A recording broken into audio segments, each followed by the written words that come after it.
new footy tat? You really want to do it? I'll give us a countdown. So if it's really stupid, which it will be, in video, just don't show it. Okay. You will. You're going to do it anyway. I'm going to start already. Okay. 3, 2, 1. What's new? I'm just going to let you do it by yourself. No, let's try again. Okay. 3, 2, 1. What's new, Putty Tat? Well, let's try it again. I can't get through it.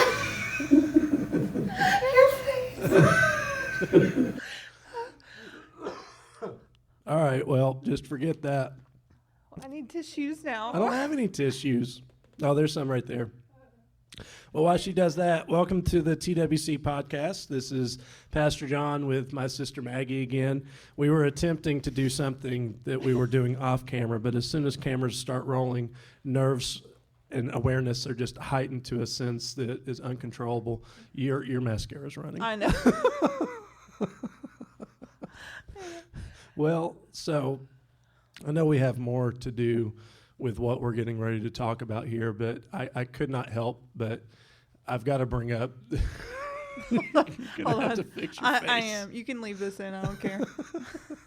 I'll just edit it You're out. gonna have to fix your face. Your whole right eye is. It's how like, far? it's How melting. far? Your right eye. Oh. You're right. It's my left, and I said right. Okay. Yeah, like at the crease right here. Anyway, so we've been getting a lot of YouTube comments. Yeah, it's still just right here. Just yeah. Do your I know best. what to do. Go on. So we've been getting some YouTube comments, and this one YouTube comment, I was nervous about reading it to you, but you accepted it quite generously and graciously, and because I'm not that way. Every time somebody comments on the YouTube stuff, I'm like, oh no, what have we done? Then why would you tell it to me? I thought you could handle it, and you did. You handled it quite well. You laughed. Is this better? Oh, it's great. Okay. I guess I can't see. There's too much light. I think it's good. I'll just look this way. Oh, that's the This bad is the- side. That's the bad side. I'll just look this way. So this came from somebody called _what the sigma. What What does that mean? I says, get it. Do you? No. Okay. I don't either. But this comment says, to you, about you, it was on one of our YouTube shorts. It says, you kind of look like if Poppy from Trolls was evil, but still super religious. It's so true. So I drew you a picture of an evil Poppy. I think it's the teeth. Oh, hold on. Yeah, you need the teeth. Here. Is that what you were doing in there? Yeah, you came in. I didn't want to tell you. So there's some bad teeth. Oh, that's perfect. Yeah. So that better go on the Let's fridge. just tape it to my face this whole podcast. Let's do it. Yeah. So it's that new Sharpie smell. That's funny. Thank you. You're welcome. I worked really hard on that. You need to stop making me laugh. Okay. Because you keep crying. My face. Yeah, you got It a won't little. stop now. You got a little bit of mascara runnage again. Well, so I know a lot's been going on in life, and I asked this to Michael, Brindley, and Brent, and I'm going to ask you the same question. What's your favorite movie? Don't overthink it. No, I don't have a favorite movie. Don't lie. Just I don't. make I up. don't know what I like anymore. I have 3 children. I like what they like. Is it Coco Melon? No. Bluey? So, oh gosh, what were we? Oh, that's not my favorite movie. Where it was. I've got a handful of favorite movies. I can't just pick one. I'm overthinking it, like you told me not to. Yeah. What you're doing, we explicitly asked you not to do. I really like the girly movies, like 13 Going on 30. All my nostalgic preteen movies. Mm-hmm. Those are my favorite. That would be Legally like Blonde. You and Aunt Marlene would have watched together. Yeah, absolutely. I was this is so not what I just described, but what was the name of that movie with Will Ferrell and Maggie Gyllenhaal where he has the narrator in his head? It's really depressing. That's your favorite It's movie? not. It is so sad. I embrace the sadness. That's a good one. But I know what because Chuck Palahniuk has a book written. It has the same title, but I'm totally blanking I can't right remember now. either. I love it so much. I've never seen My it. no, it's all right. It's really not my favorite. But why do you like it? Is it just dark humor? I just watched it when I was a teenager living at home, and that I have a lot of good memories being in my room alone. I mean, some of my favorite bands that I can't think of. I love them. I used to listen to all by myself in my room as a teenager alone. Were you a Blink-182 fan? Yes, I'm still a Blink-182 Yeah. fan.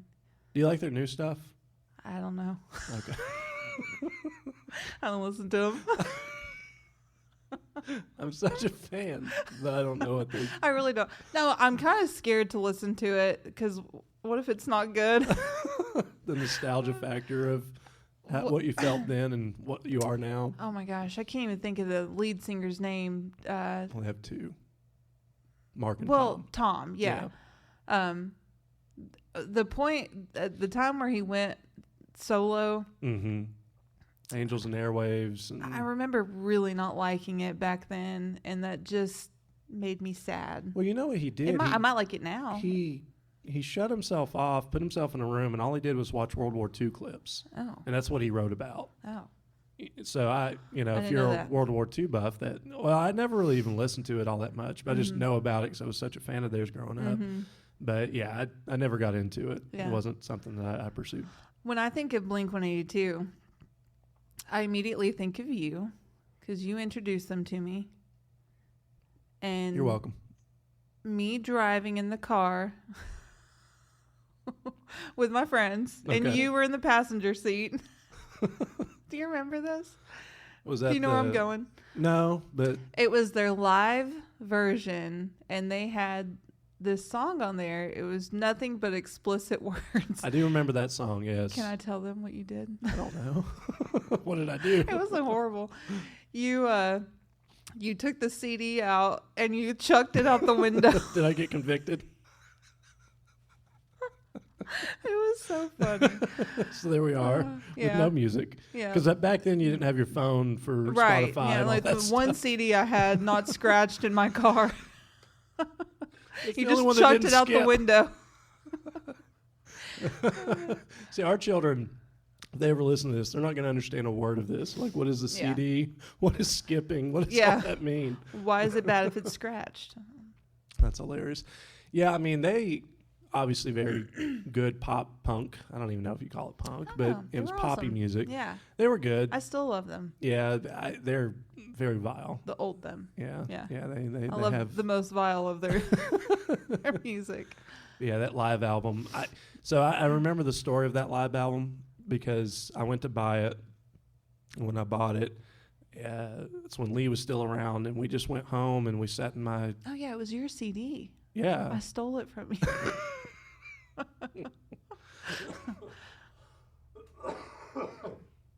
Well, thank you for admitting that. Now I want my $20 back. But I remember taking that. We bought it at FYE for your entertainment at the mall. Went home, and I remember specifically not letting Mom see it because she would not have approved Right. of that album by any means. We were, I don't know, 14, 15. We weren't driving yet. I remember that. But we just listened to it over and over and over on my bed.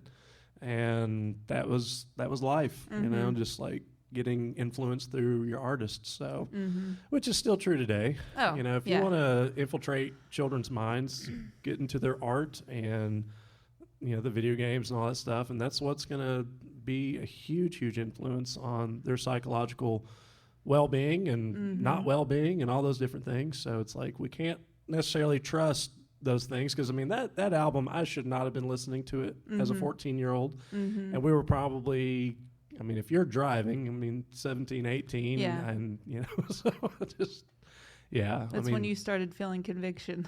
well, I think it was in seminary too. Yeah, if I were 17, 18, you would have been 20, 21. Yeah, that would have been like my first few years of seminary. It took me a long time to get through seminary. I mean, I'm still technically in seminary, but yeah, that's but that particular song, I know which one you're talking about. It is just really bad. It's completely out of hell. It's not, it's only explicit language. Every word. There's no word. And it's super catchy. It is so the way they song. It's in my head right now. Yeah, I can sing every word if I had to. But I couldn't quote you 19 scriptures. It's like I could do that. How awful. Well, I mean, I laugh at me. It's true though. Not at like my insolence, I guess. But yeah, I don't know. It's just the way our minds work. It's your flesh is naturally drawn towards those things. Satan's catchy. Yeah. He's super catchy. He's so good.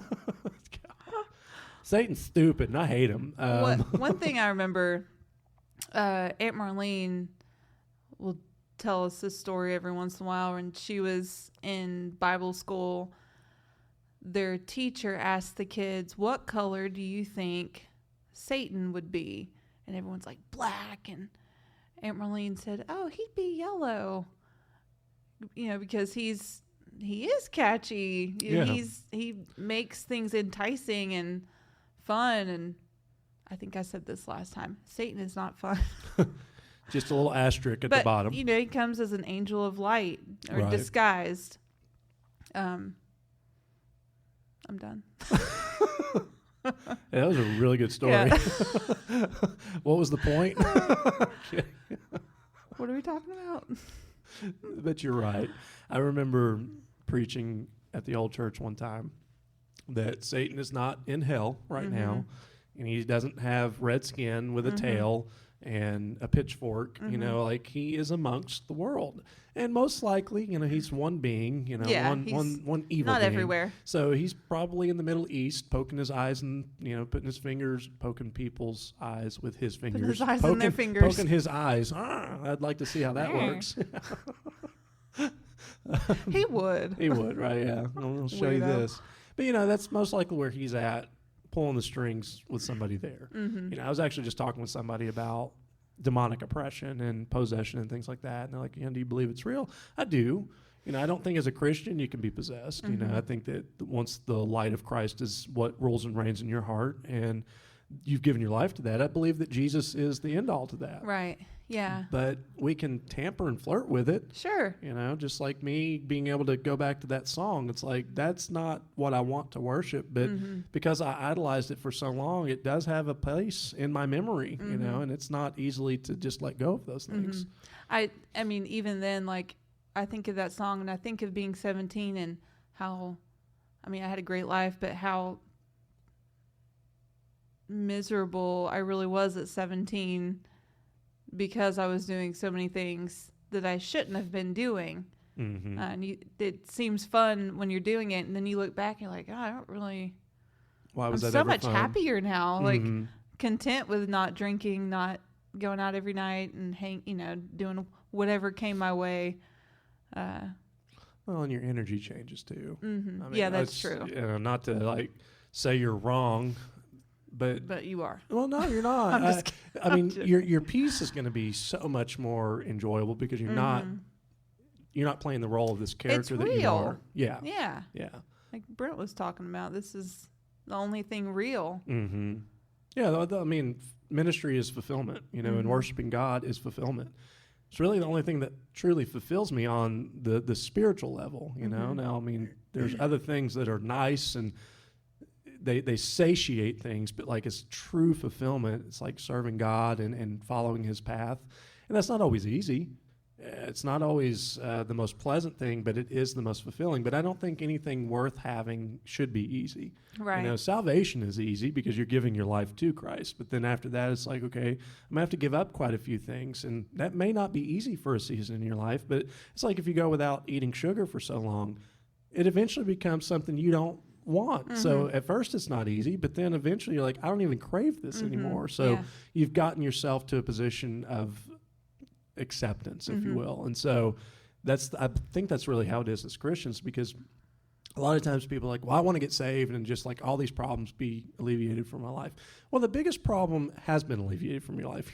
You've gone from death to life. You know, your eternal security is solidified in Christ. But then it's like, well, I still have these temptations and I still want to go out and do these certain things. It's like, doesn't mean that all goes away. But now you work from a platform that empowers you to know better and it empowers you to be able to stop through the Spirit. You know, I mean, just this past Sunday, so I know we've got a few things that we do want to talk about on the spiritual front.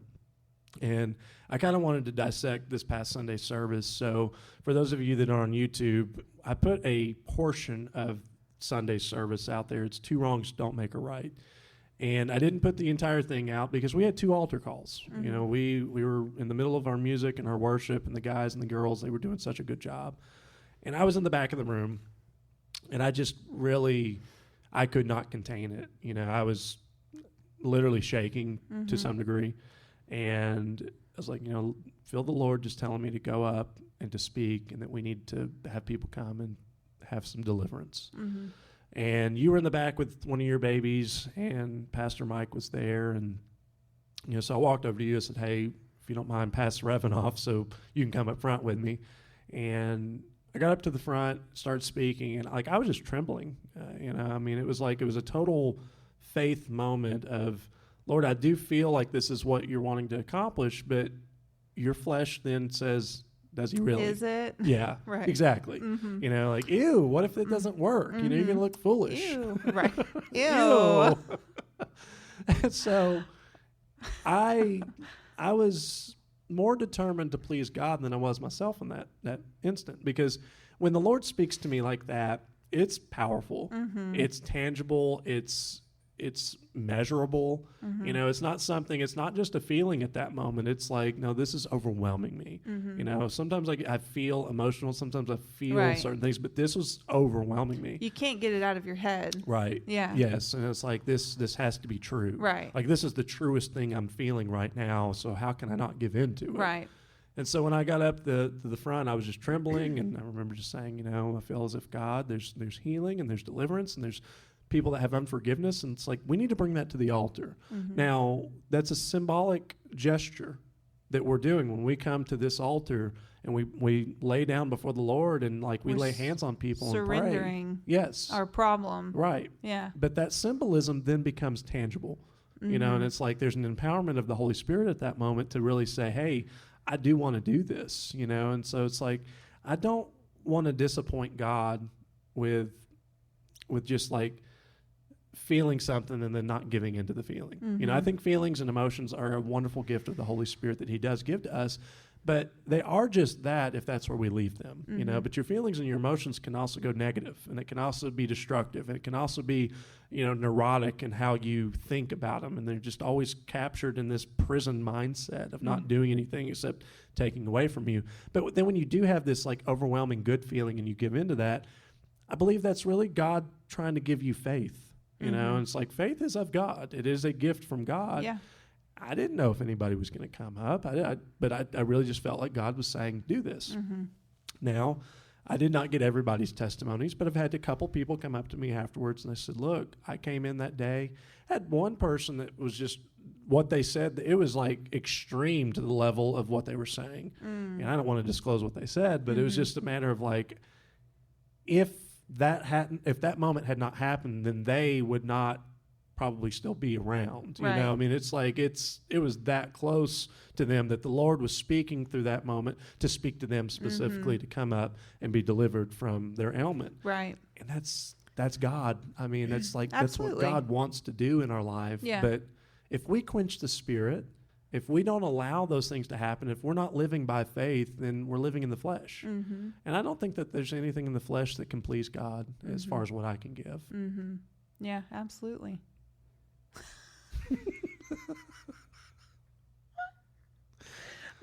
Yep. I really, yeah. I'm sincere in my This is where you say something, though. Well, you were a part of it, is you know what funny. I'm getting at, and gosh. I'd asked you specifically to come up too because, you know, God has anointed you with this blessing of healing. You know, when you pray over people, there's been many healings that have happened. You know, I mean, we could list off quite a few that have happened just in this church, but that is a faith position. It's never, I don't know, maybe I'm wrong, but like, are you ever comfortable calling those things out in such a way that's like, I know this is going to happen? I mean, it can be uncomfortable. It's always uncomfortable. Yeah. Every single time it's been uncomfortable. Yeah.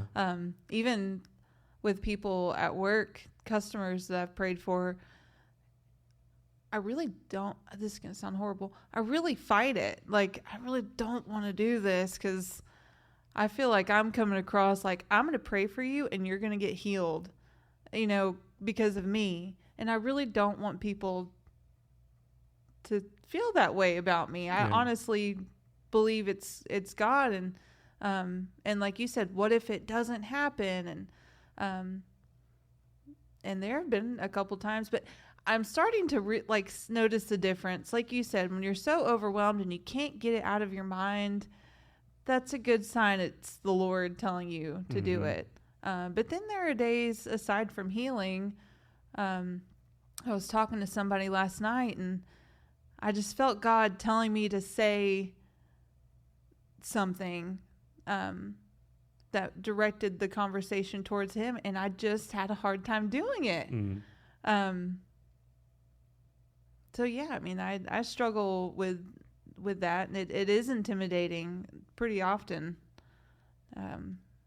But you know, we have to override that intimidation as believers. I'm sure it was intimidating for the disciples to leave without 2 cloaks and a place to lay their head at night and the money to be sufficient for the ministry. Right.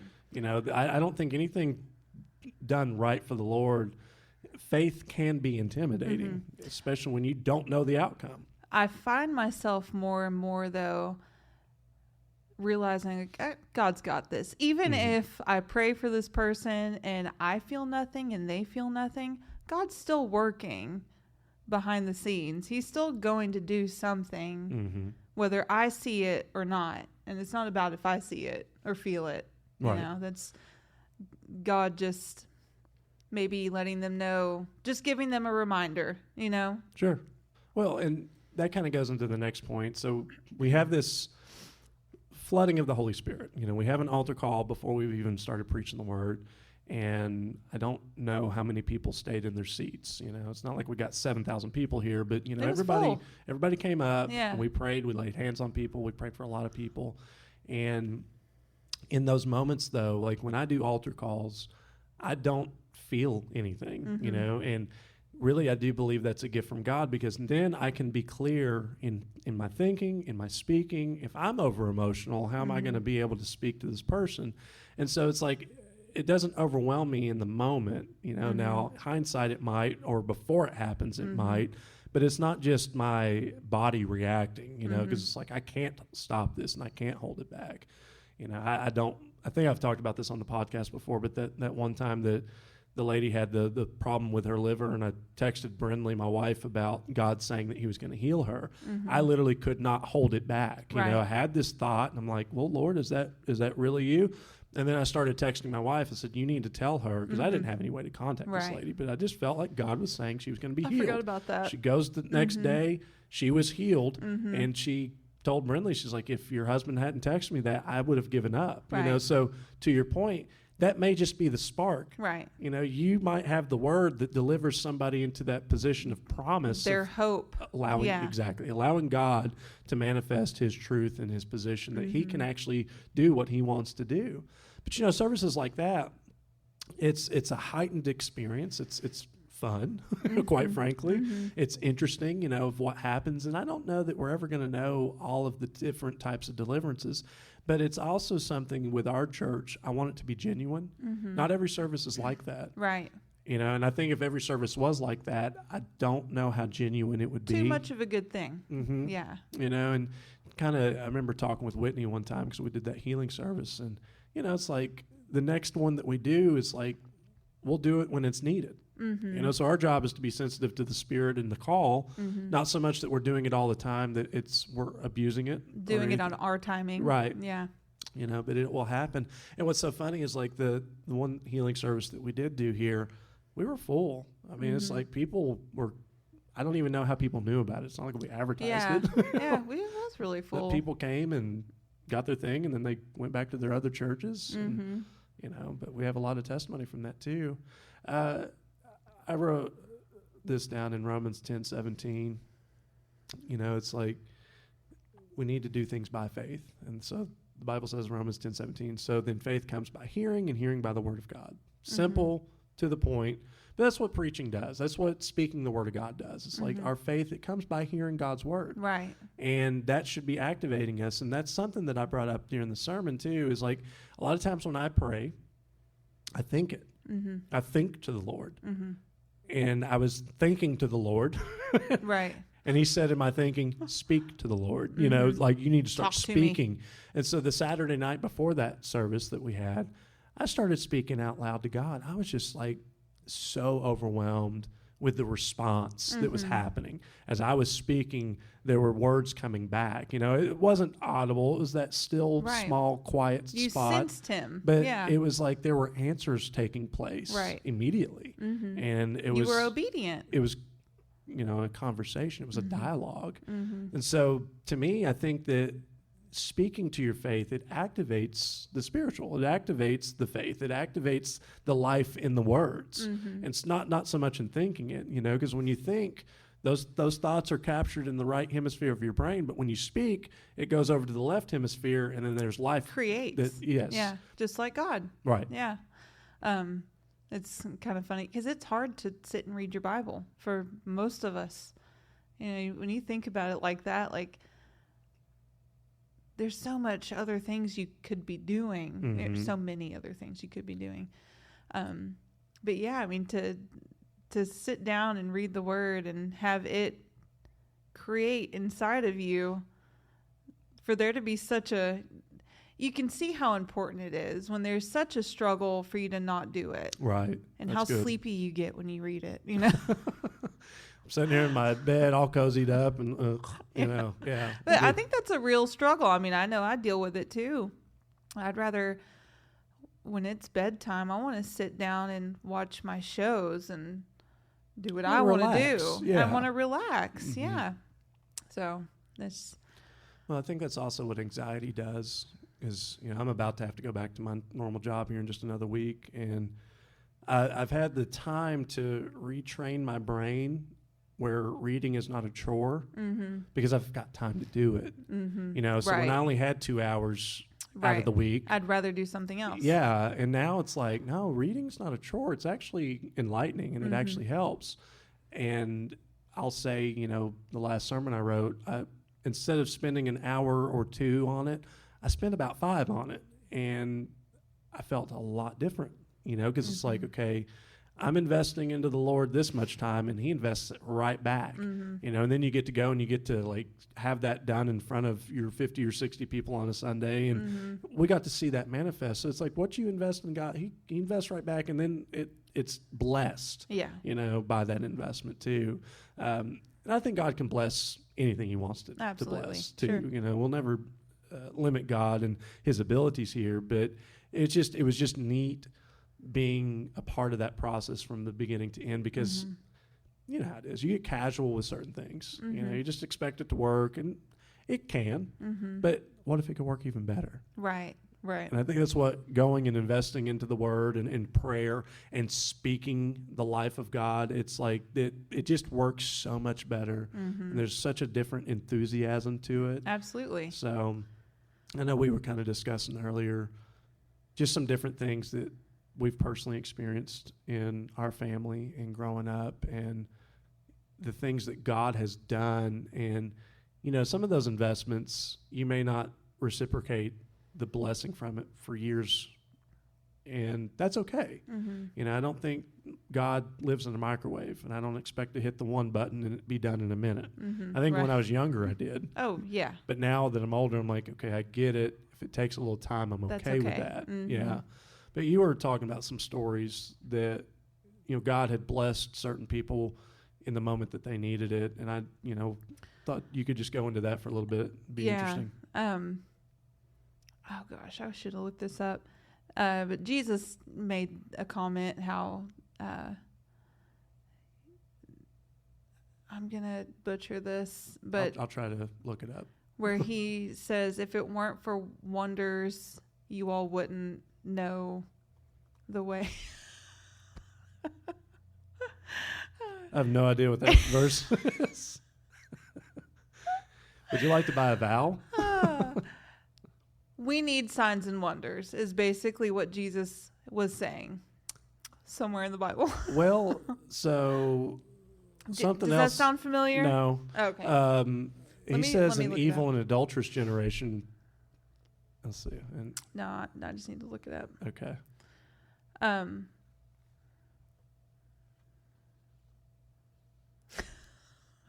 Yeah, you're going to have to look it up because I'm only finding this is the NIV, but it says he answered, a wicked and adulterous generation asked for a sign, but none would be given except the sign of Jonah the prophet.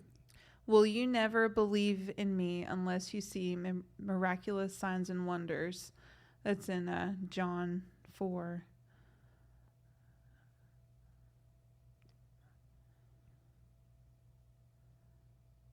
Was he talking to the Pharisees when that took place? I think he was talking to, no, I've lost it.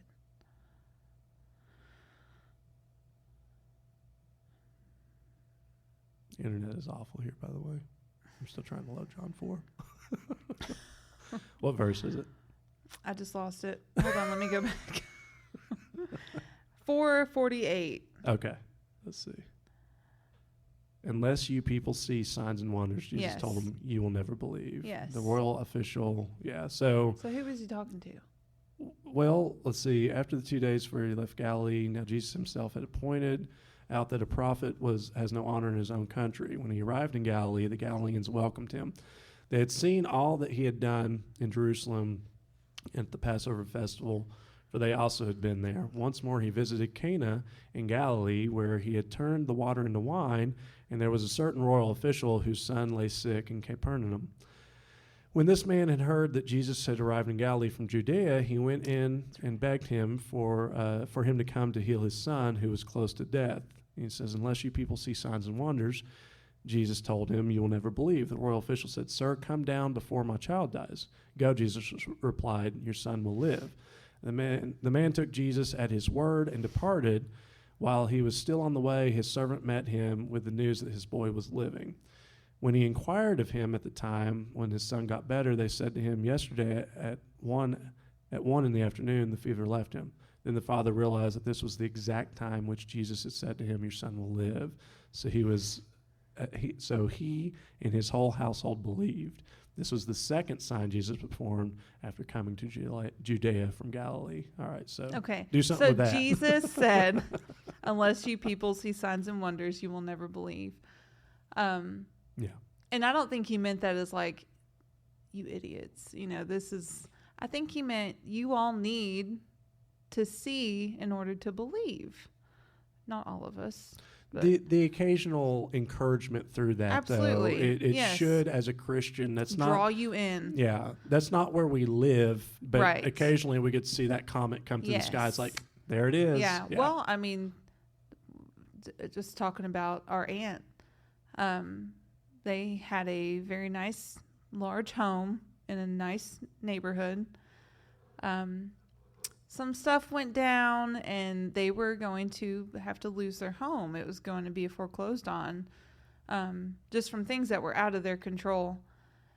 I don't remember the amount of money that they needed to save their home, but another uncle of ours knew, I don't know how this happened. Another uncle of ours had a friend. We called him the angel because we just didn't. Angel. We never knew who it was. Yeah. So him and his wife just had a lot of money, and they would pray together and ask the Lord who they needed to give money to. Mm-hmm. And the angel had called my uncle and was like, "Hey, the Lord's telling me I need to give X amount of dollars." It was $5,000 a month. Well, they did get that. But it was the upfront initial to not lose the house. To save the house. Yeah, I don't know what that number was. Was the exact amount that our aunt needed to save her house. Now, that's only God, clearly. Yeah. I mean, how in the world would they know that? Right. And call our uncle to ask, do you know someone? Right. Yeah, I do. Yeah. How did you know to call me? That's one thing I remember being like, wow, God really works. Like, God really does things for people. In that particular aunt, I grew up with her. You know, she only had one son, and so him and we essentially grew up together. Mm-hmm. And I was always over at their house. There was not a week that went by that she was not cutting a check to somebody very that giving. needed Yes. money, that to Yeah. a pastor, to a church organization, whatever. She was a giver of givers. Yeah. And then the tides turned where all of a sudden, I mean, quite frankly, if she hadn't given all that money away, she probably would have had $1 million in the bank. There's no for telling. sure. Yeah. But she was a giver, Mm-hmm. and she had the means to give. They had a very successful business. I mean, there was a lot of things that they did properly in their life. But then there came this moment, and it's like God was like, I didn't forget all of that, by the way. Mm-hmm. You know, I absolutely 100%. I remember every cent that you gave to this ministry. And it's like with this ministry here, tithing's always been a principle.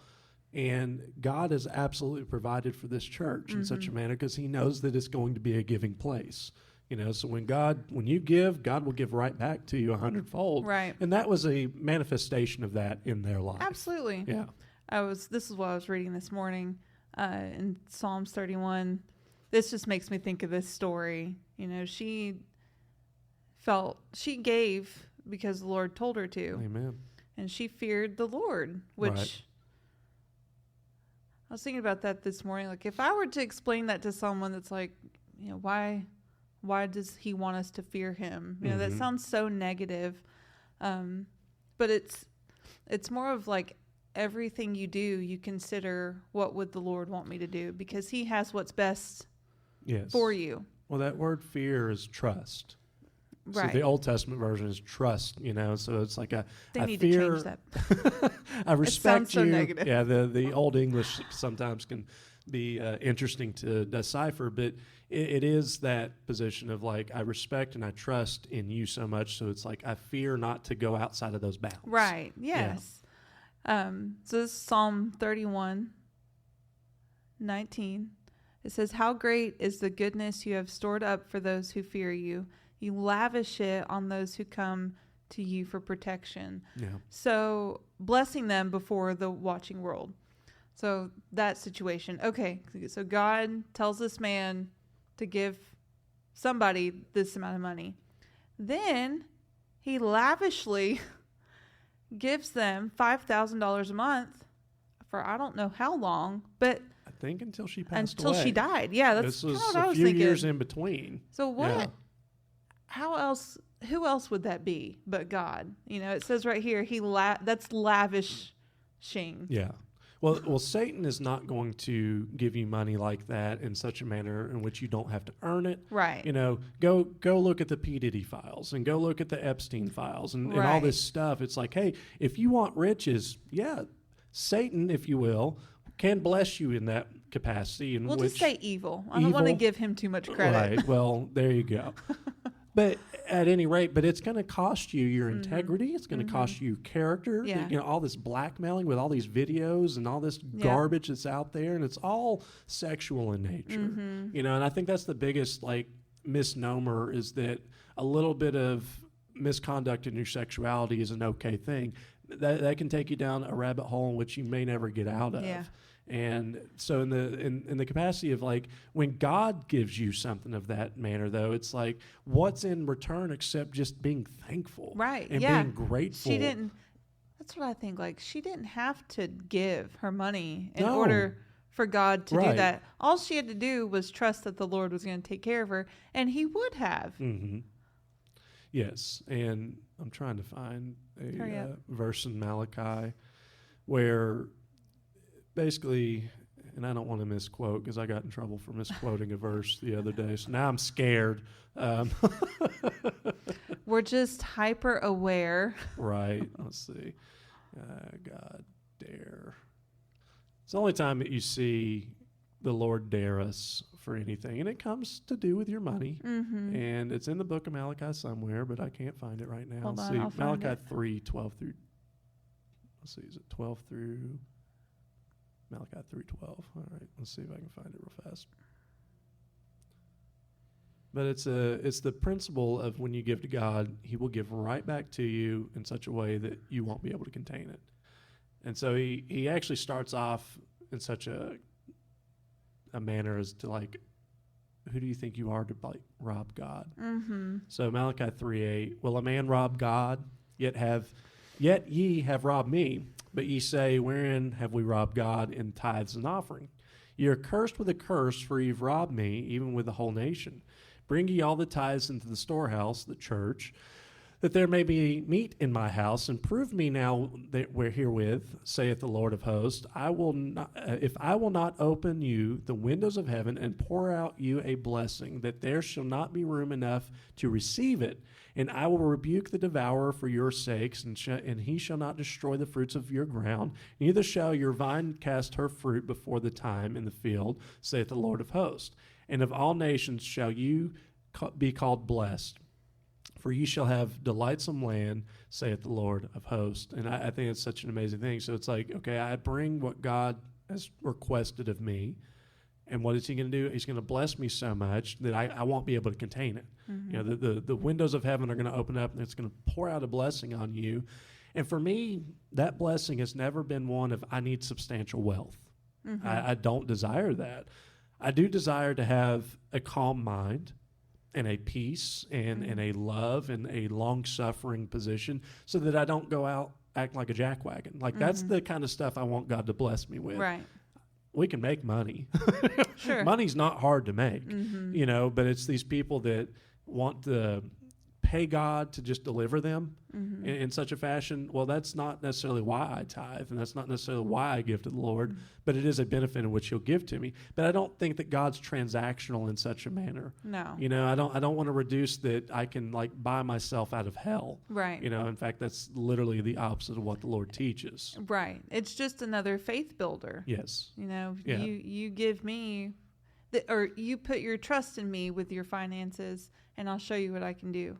You know, it's not that the church needs it or God needs it, because God will provide for the church if you're doing what he's telling you to do. Absolutely. But yeah, it's just it's a trust builder and a faith maker.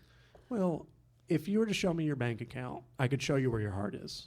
Mm-hmm. You know, so if it's Taco Bell and Toys R Us all day long, well, that's obviously where your heart's at. Mm-hmm. You know, but if I can show you in my bank account where I've given to the Lord or things, I can show you that's where your heart is too. And so many people, they get scared, and I don't teach on tithing a lot. I really don't, because I can't prove to you in the New Testament that you have to do it. Mm-hmm. You know, I can show you that it's a benefit. I can show you that we should, but it's not a commandment. Right. Because God says, I want a cheerful giver. I want somebody that wants to give and Right. loves to give. The woman that gave Not because I told you the to. 2 pennies was more than anything else that those businessmen ever would have done, because they could afford to give. She couldn't. Mm-hmm. God blessed her for that. You know, so I think it's like, if your tithing doesn't hurt your coin purse a little bit, then maybe we're not tithing to the way that we should. Mm-hmm. But people don't look at it like that. And I don't preach that, quite frankly. Sure. I mean, I've told people many times not to give. If you can't give with a willing and cheerful heart, then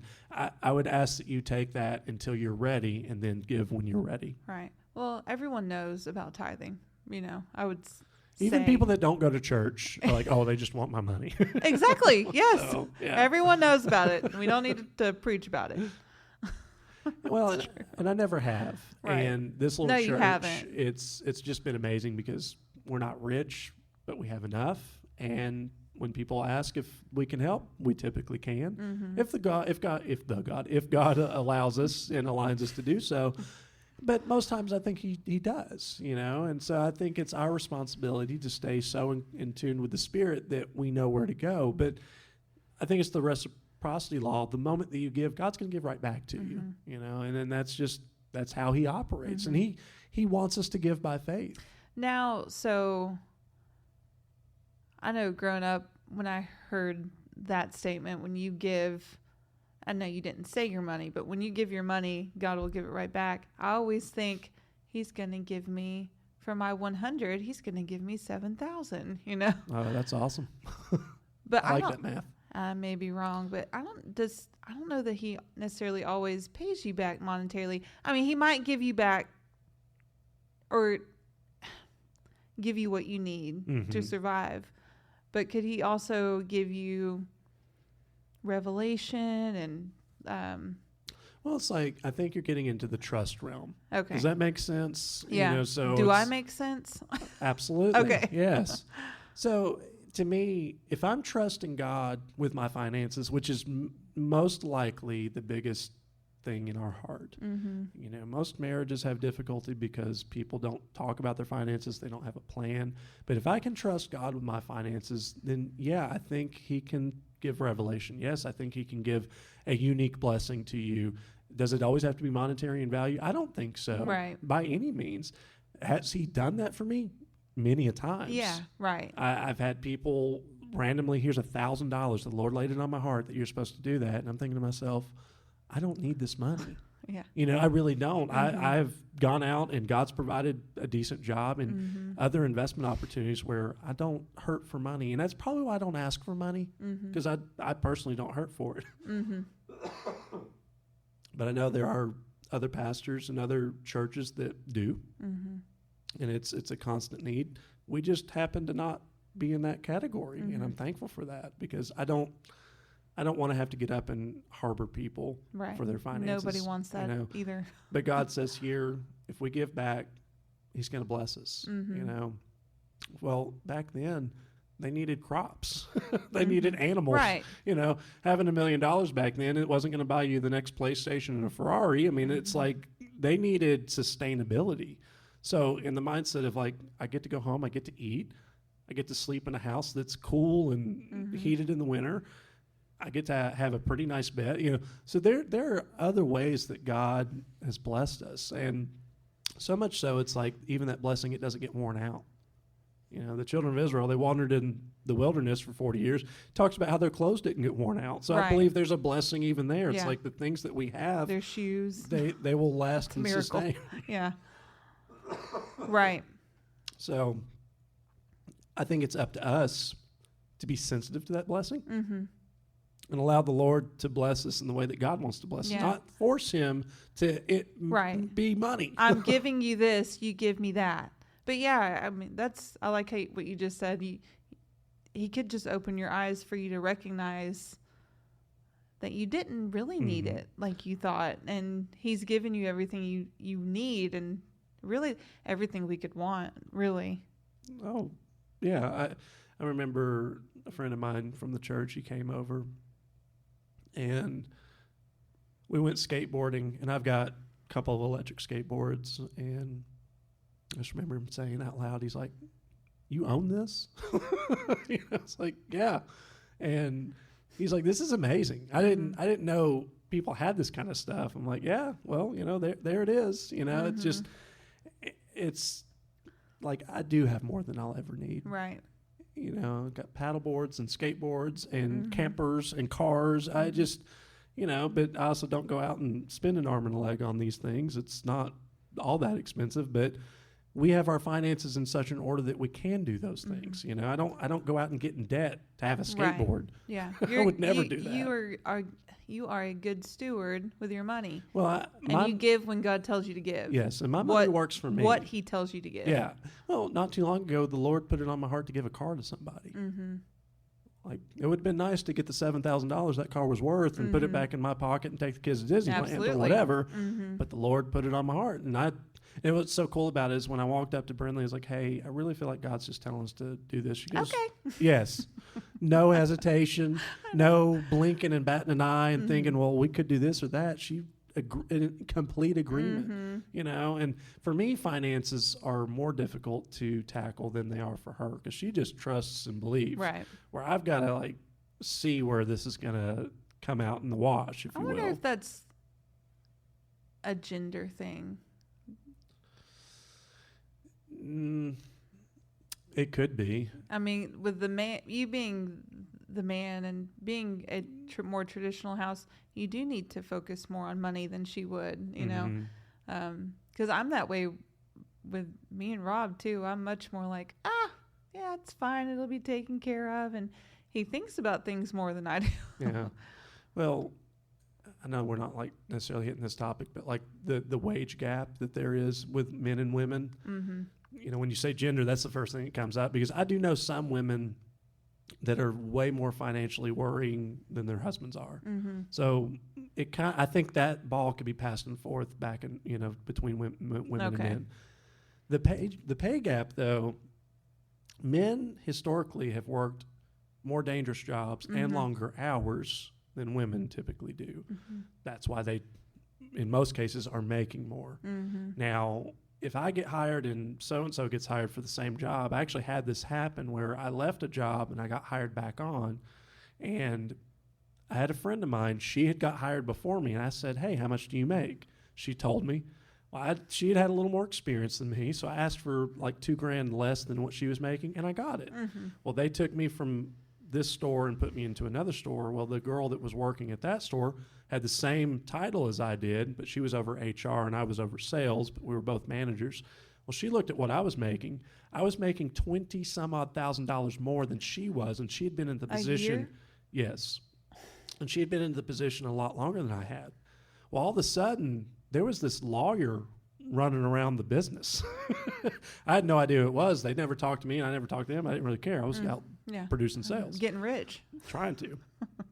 Well, I ended up losing my job that year at this company. And through the grapevine, one of the other managers, he contacted me later. He goes, well, you know why you lost your job, don't you? I'm like, no. I said, sales Nobody were up. told We were me. doing great. He goes, well, so-and-so had hired a lawyer, and they were suing the company because you were making so much more money than they were. When really she could have just gone to them and be like, hey, just bump up my I pay. noticed this. Can I make this too? Well, she ended up losing her job too. Well, so, of course. But that was meant to be.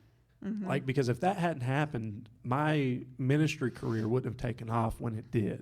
You know, so you don't go and sweat the small stuff. It's making good money. You lost your job. Yeah, but That's a big deal. you know, But again, God took care of you. he did. Yeah. Yes, I mean, so I was faithful. Always been faithful with giving what was due to God, and He provided immediately. Yeah. So Let's talk about Mom and her brain tumor. what was that? 2016? Is that about? 17. Was I it was 2017? pregnant with my first. Yeah, he came in. I had him in July, and this was May, I think. Sounds good. Anyway, yeah, Mom was having that year I got married. Remember, she was at the wedding on crutches. Yeah. And her face was swollen, and she looked great. Mom, you looked great. She just didn't look She didn't look normal herself. self. Yeah. I thought she was very beautiful. Oh, that no, day. she did. Yeah, she looked awesome. Didn't she hurt her knee, though, or something? Wasn't there an issue with her leg?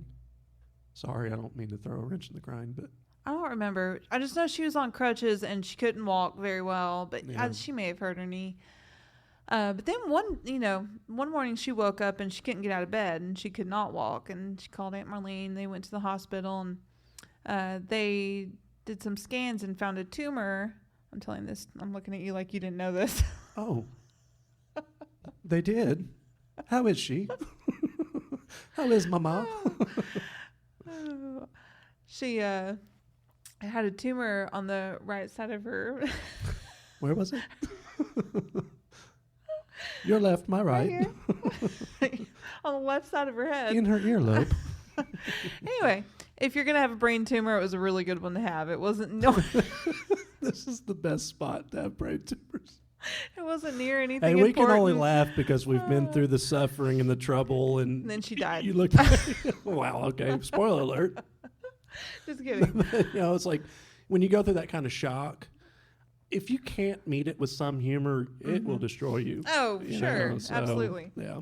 I remember, so I was very pregnant with Zyron, and Oh, you did were I so finish where you the were so any- pregnant. Oh, so it was not attached to anything, like not attached to her Her brain.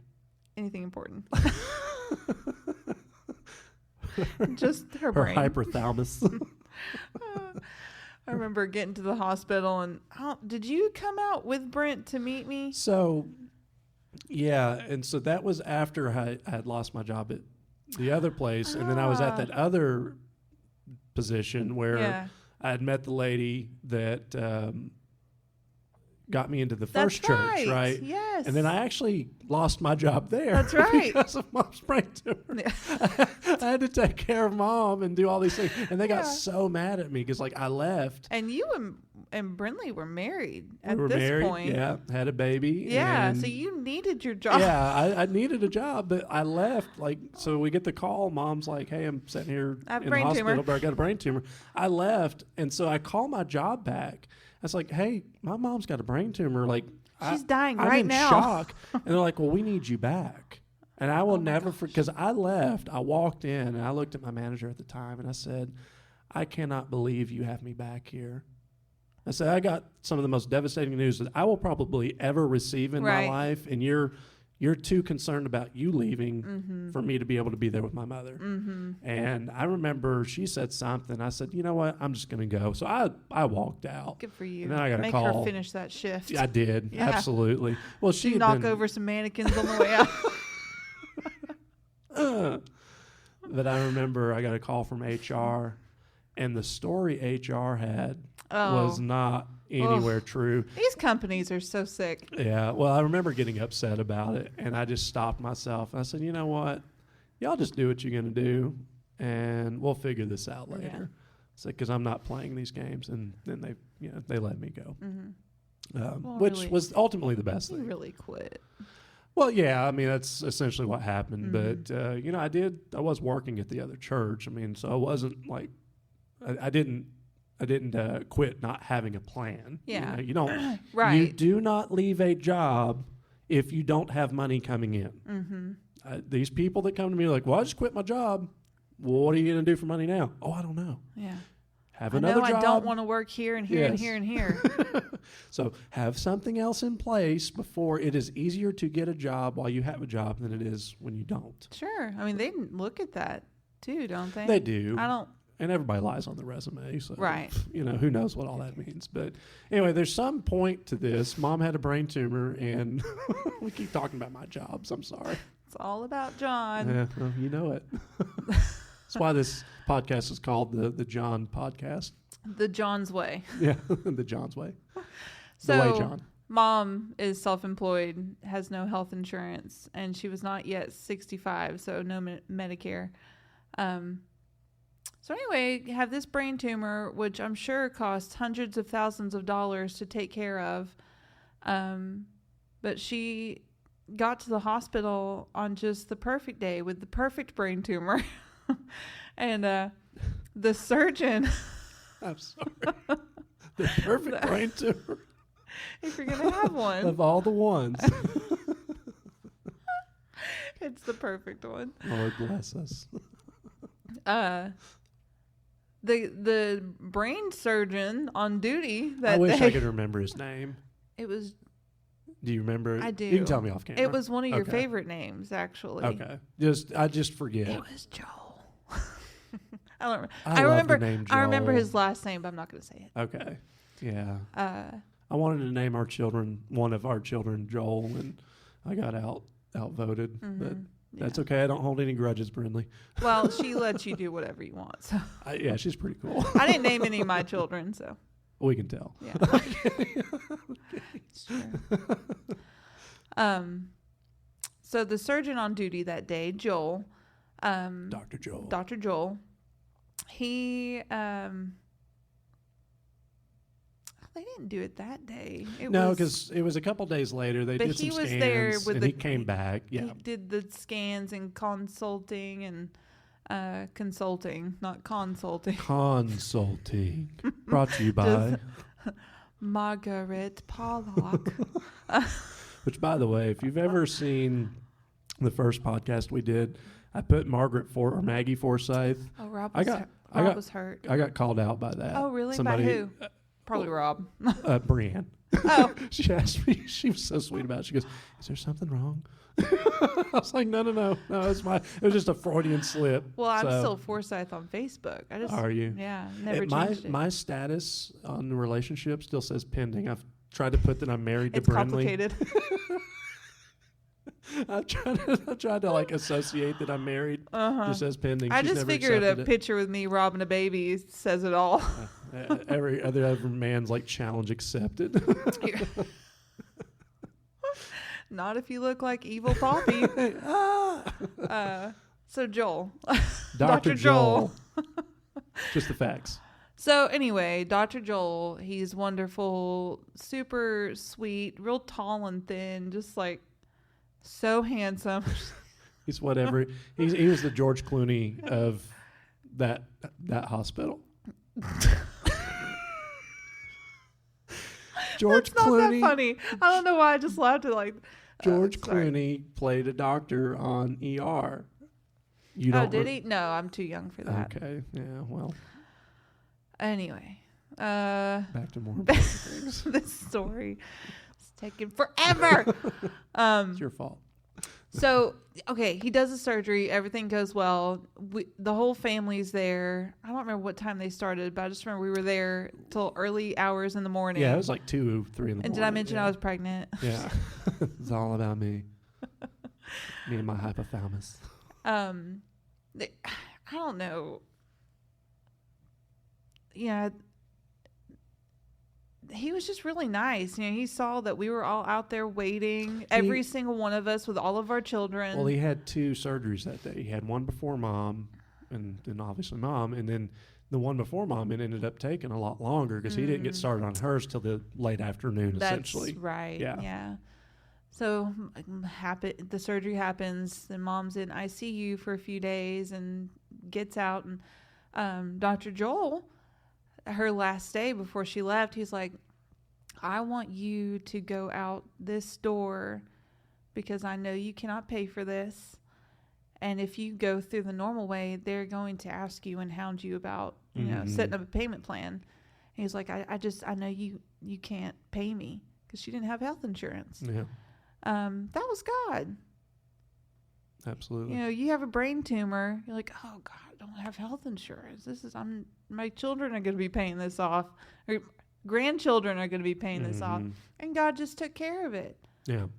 Yeah, it was a gift from All him. of us trusted that mom was going to be okay. Yeah. And she got a few hospital bills. I mean, it's not like things didn't come through, Right. but the $250,000 worth of Right. service. The big ticket he item. he just wrote that off. Yeah. Yeah. And thank God he did, because I mean, the moments after that were pretty difficult for her. I mean, it took her quite a while to recover, and you know, that's where me losing my job, that was a God thing, because I was able to be there and just take care of her. Exactly. And, Again, you know, yes. so we had enough. I mean, again, I've never made a ton of money in my life, but what little money I do have, I can make it work for me. And I don't work for it, it works for me. But with that being stated, I do work, you know, and God provides through that, and it allows me the good deals, allows me the opportunities that he's afforded me so many different times. But yeah, that had to have been of God, because she's never been harassed about it. She's not on some list. I mean, this man, and I remember him saying something about, I think it was his daughter, you know, and how she was getting into the medical field, and he's like, you know, I wish that she would do something different, because there's grueling hours. There's so much that goes on behind the scenes that you don't know. And it's like, you know, God bless the medical field. I know, I know in America it costs an arm and a leg, and we don't understand really. I don't, because I'm not a doctor in that fashion, but you know, he understood it's like how difficult that road was going to be for his daughter. But then he's gotten to a position of such success that he can give a gift like that. I mean, when's the last time somebody gave you $250,000? Right. You know, but I believe that our mother had been so faithful in all the small things in life that God blessed her and gave her, you know, here we are, so it's 2017, we're 7 years after the fact, and she's still alive and healthy, watches our children, and only 2% tumor left. well, that's, you know, that's what I think he said, right? That he couldn't get everything out. Right. There's like a minor chance it could grow back or whatever. But that one had grown over 20 plus years. I mean, yeah, she'd be dead by yeah, then. and it was most likely. benign? Is that Yeah, what they call it? It's benign. benign, Mhm. and it was on the outside of the brain. It wasn't on the inside. Mm-hmm. So to your point, it was the best circumstance for the worst scenario. Anytime we've had a customer that has had a brain tumor, they're dead. That's all we've ever heard. I remember us talking about that at the shop after hearing about Mom. It's like, you start thinking like, oh gosh, everyone I've ever known that has come up with a brain tumor, hasn't been a ton, but like you hear people with their families, and we've actually had customers, at least 2 that I can think of, that had a brain tumor pop up and then they're dead.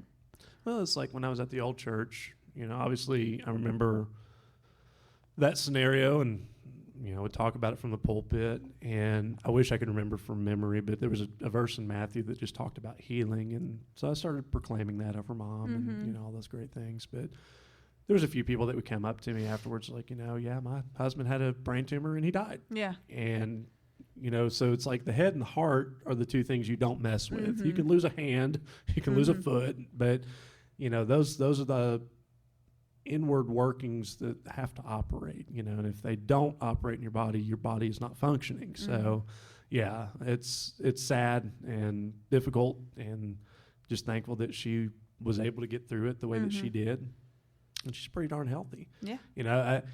Mom changed when Shaylin was born, her first grandchild. Like she became so much more tender and soft spoken, and when she went through that, it, like even now, it's like things that I think I'll say that might bother Mom, they don't.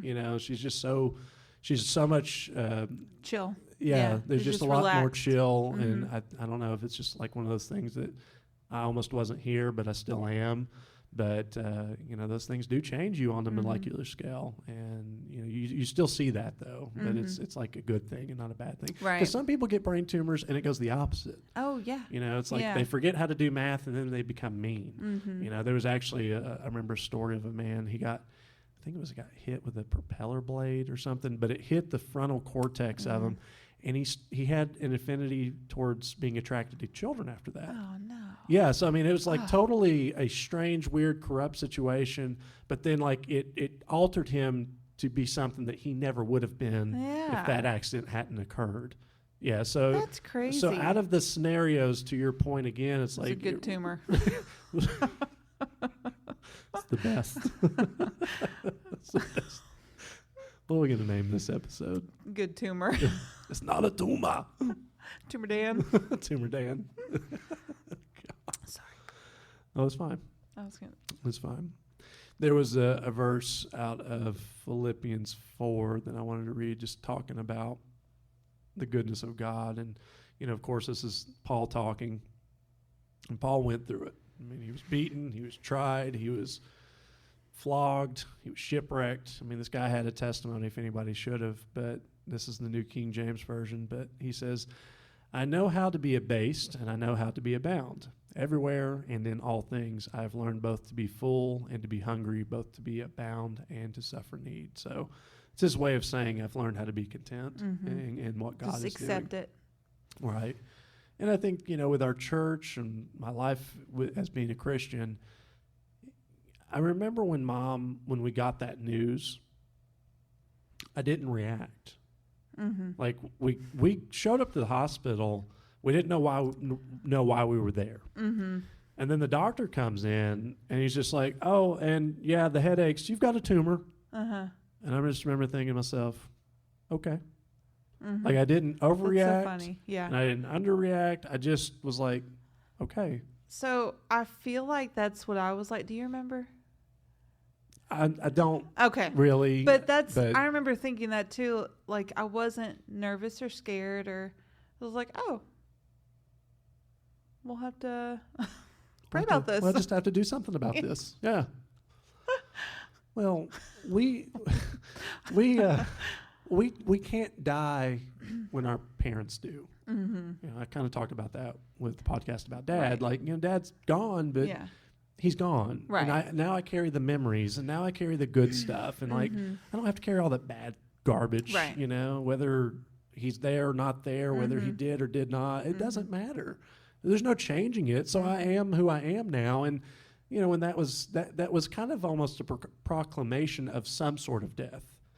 And if we had started mourning her right then and there, maybe she would have died. That created death. Yeah. I mean, you said again, you're speaking, and yeah, absolutely. But, I mean, not saying that would have, but it could have. Yeah. But I think with us being Christian, if anybody in that room was going to heaven, it's Mom. I mean, we know that she's a Christian. I've watched that woman stand in front of a church and call them out in their blatant lies, and then literally tell her, like, Darlene, your 5 minutes is up. And I'll never forget, she threw out that hand. She goes, I don't care about your 5 minutes. You're going to hear what the Lord wants to do in this church. And I was like, I remember, 8, 9 years old. And I remember thinking to myself, why is Mom up there upset? Yeah. But now you look back on it, it's like, no, my mom had guts. And what they call that in the Hebrew is chutzpah. She's got the guts to get up and stand up for righteousness. Blessed are the peacemakers, not peacekeepers. And she was definitely somebody, still is, that will make peace. If she sees something wrong, let's call it out. Let's fix this. But even if Mom was to pass in that moment, she's with Jesus.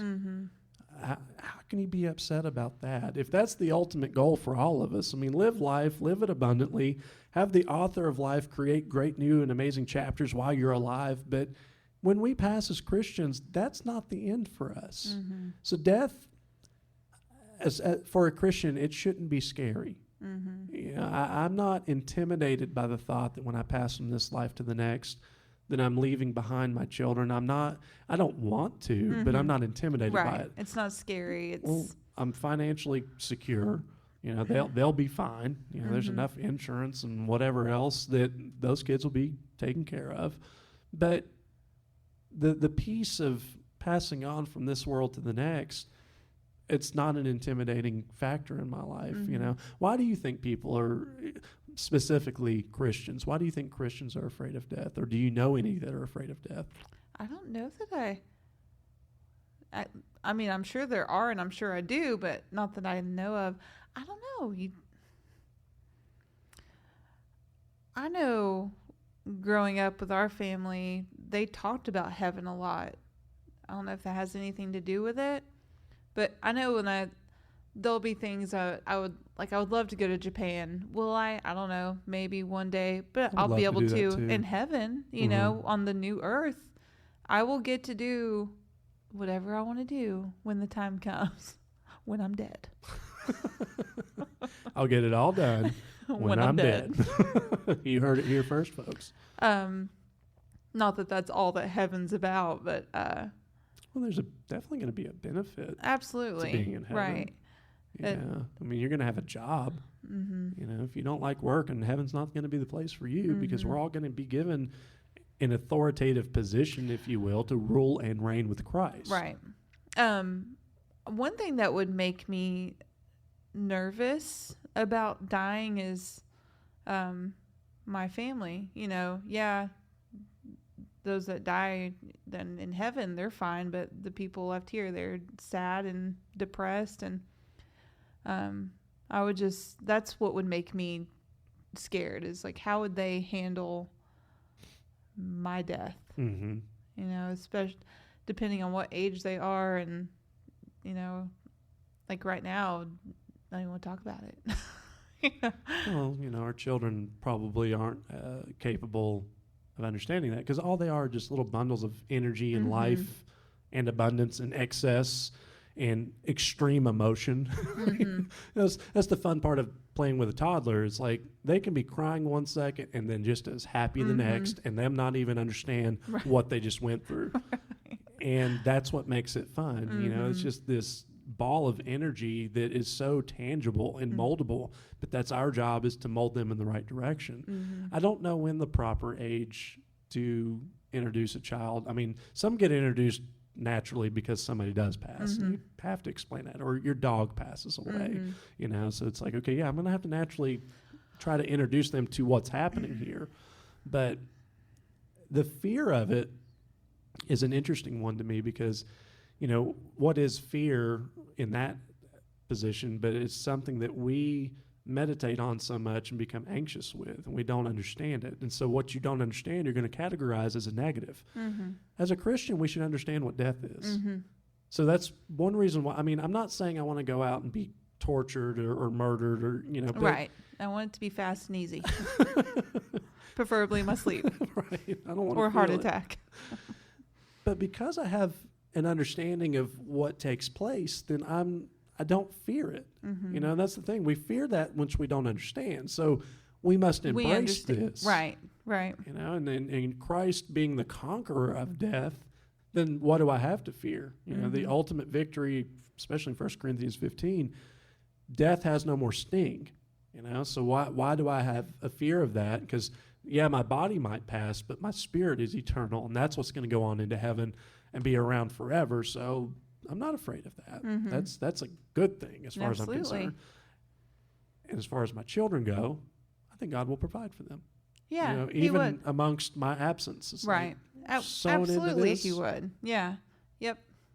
I just hate to think about them being devastated. Yeah. Oh, sure. No, yeah, that's obvious. I mean, I don't know how people do get through that without Christ. Mm-hmm. That's a difficult one. Right. Yeah. I don't know how people get through life, period, without Christ. Right. I mean, all the news, you only see the bad. There's no hope. No, not in the Revert world. Back to a few podcasts ago, there's no hope without Jesus. Mm-hmm. We know the ending. I can't imagine going through life and not having a belief, in anything, but especially in Jesus. And just the unknown is, like you were just saying, it's fearful. It's scary. Yeah. Well, to me, I'm not somebody that can sit down and read a book and understand it the first go around. Yeah, typically, I'm the same. I need 2 or 3 rounds of 6 or 7. Yeah. For me.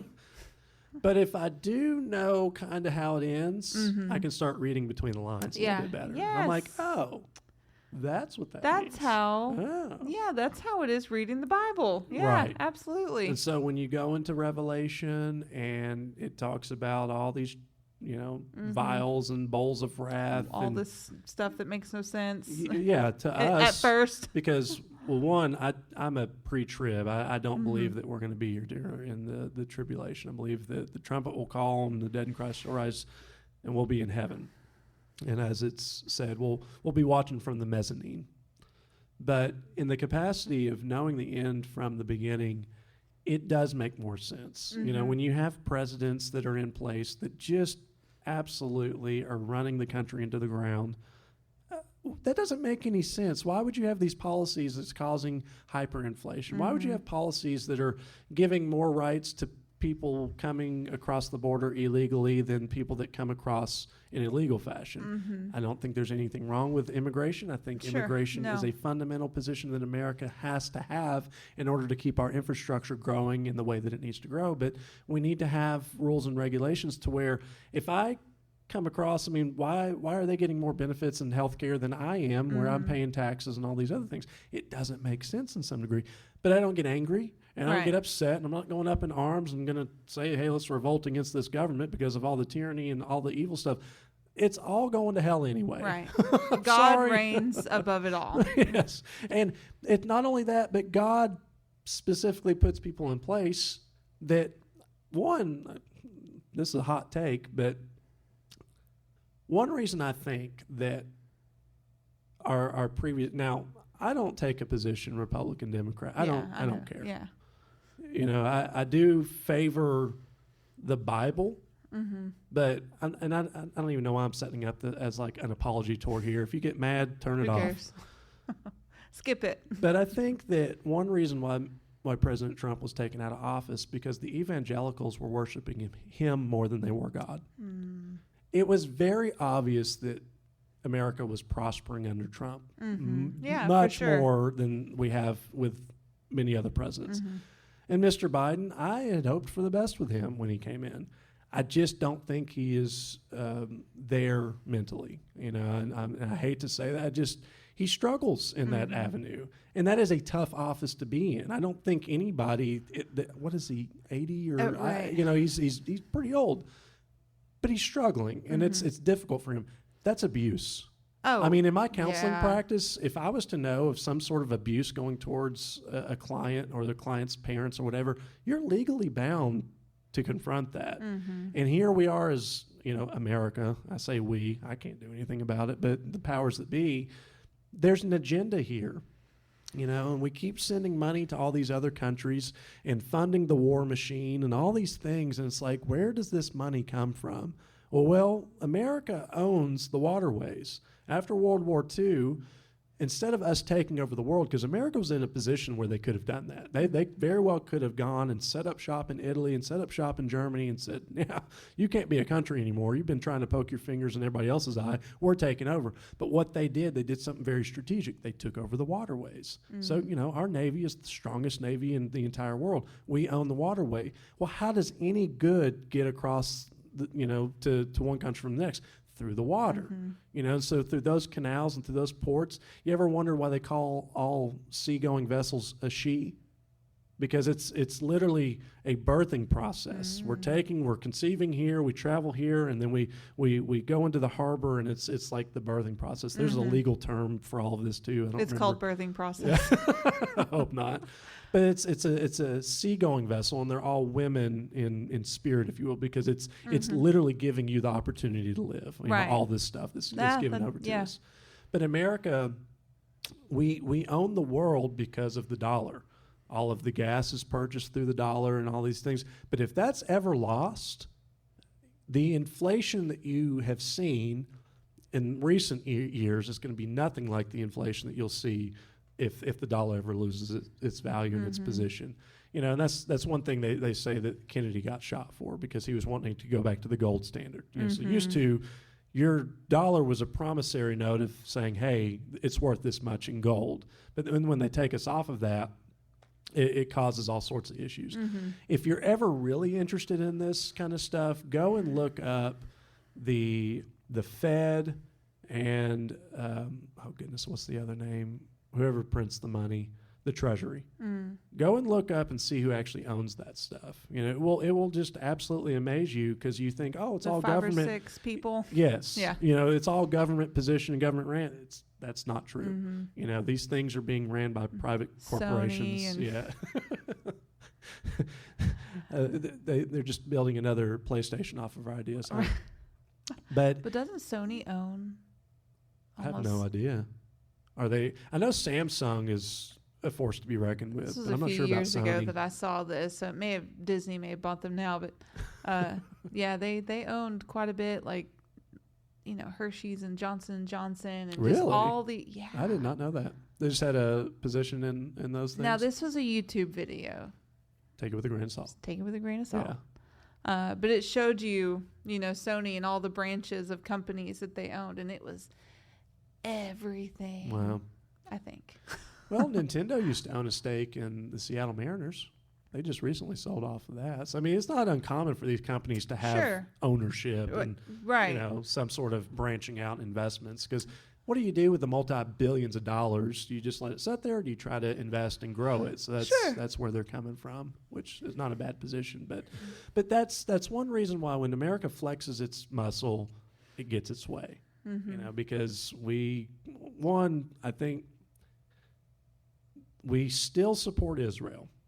That's a hot take, but God says in Genesis, I will bless those that bless you. And so this nation still supports Israel, and I do believe that God blesses and honors that. Now, does that mean that I agree with everything Israel does? No.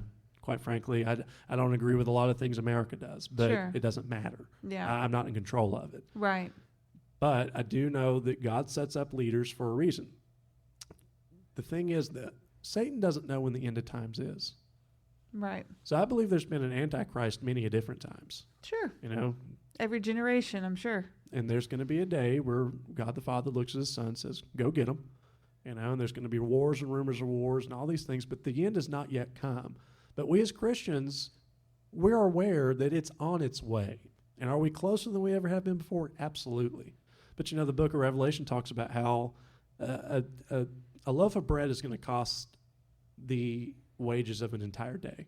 I mean, that's what inflation's going to look like. You go talk to Venezuela and in these countries that have had these hyperinflations take place, that's going to be a thing all across the world at some point, but we're not there yet. Could it happen overnight? It could. Sure. But the dollar is the standard, and it's going to be very difficult to knock it out of place. That's why I don't subscribe to these people. I think it was Russia, China, and Brazil. They were trying to do their own currency to trade oil and gas in. It still isn't working, because they can't overpower the dollar.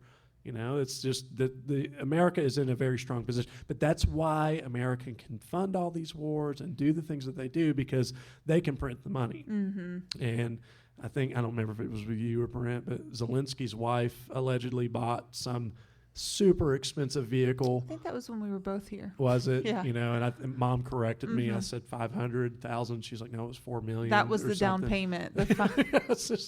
In order for us to build this, we need $500,000. I wonder, is it BMW? Have you seen that car where it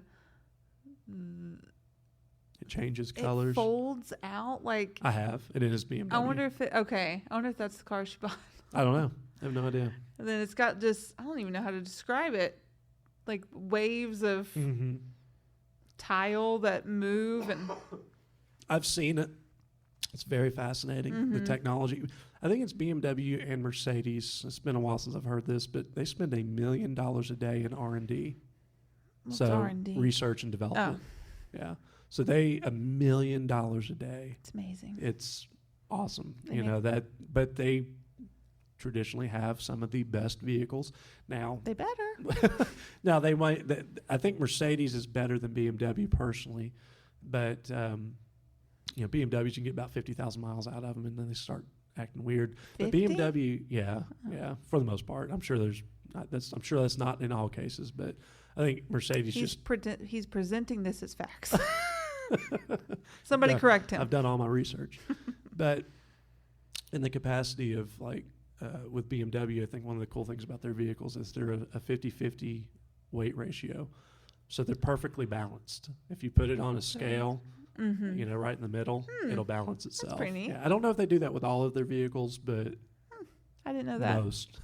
Yeah. I wonder what that feels like driving it. I would assume it would have some better handling and performance to some degree, but I'm not rich enough, and I don't mean that monetarily, but rich enough in the knowledge of how to express that. I remember Dad, he used to race, and he held a track record in North Carolina. Allegedly.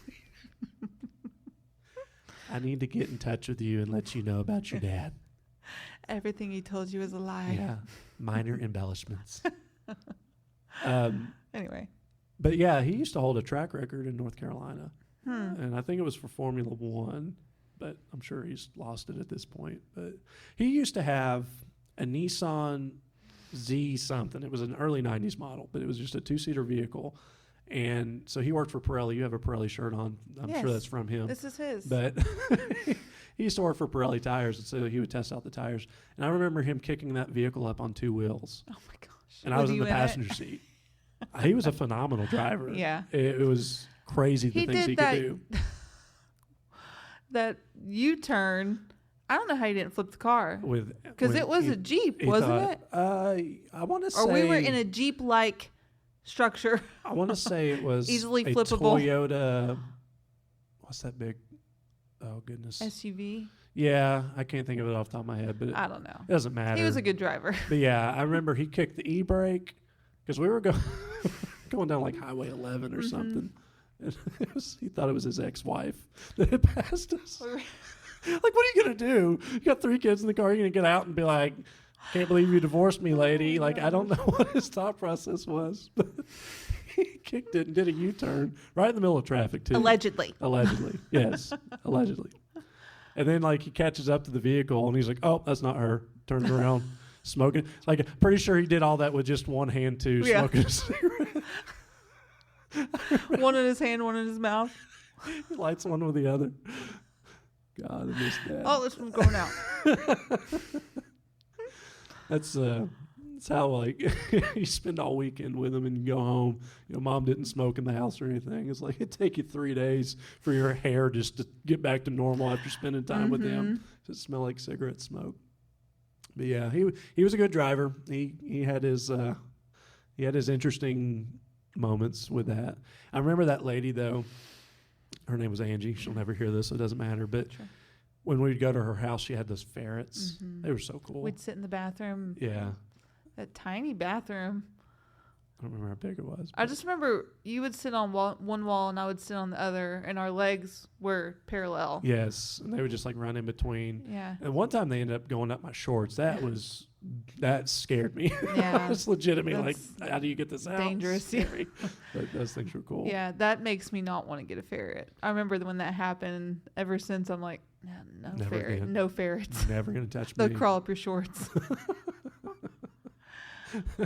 Don't touch me, ferret.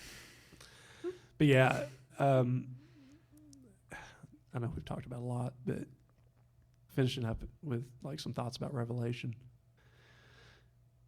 Even in the tribulation, what I think is interesting, there's an angel that preaches the gospel in the air, and nobody repents.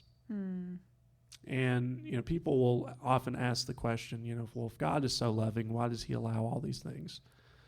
God allows his truth to be known, but he also allows you the opportunity to choose to believe it or not. Absolutely.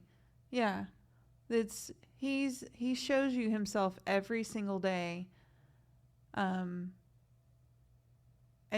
we have to recognize it. I mean, it's our job to recognize the Lord in our life. And sometimes he whispers and sometimes he knocks, and sometimes he'll tries. I mean, I'm sure he tries to make it obvious to you, but sure. It's our job to recognize him in our life. Well, and if he rattles the cage, do we praise Satan more and like give him credit? Well, Satan did this, and Satan did that. Sometimes it's God.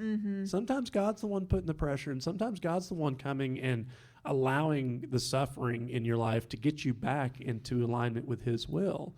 I think it was C.S. Lewis that said that suffering is God's megaphone. It's like when you're going through the suffering moments, like that's God's big way. Return to me. Right. And if I can help you. and if we choose not to listen, right, and that's on us. But I think that takes time, because that's a maturity in your suffering. When you can voluntarily suffer, there's a maturity that's taking place in your walk with Christ. Just like there's a maturity in what you call out by faith and what you don't call out by faith.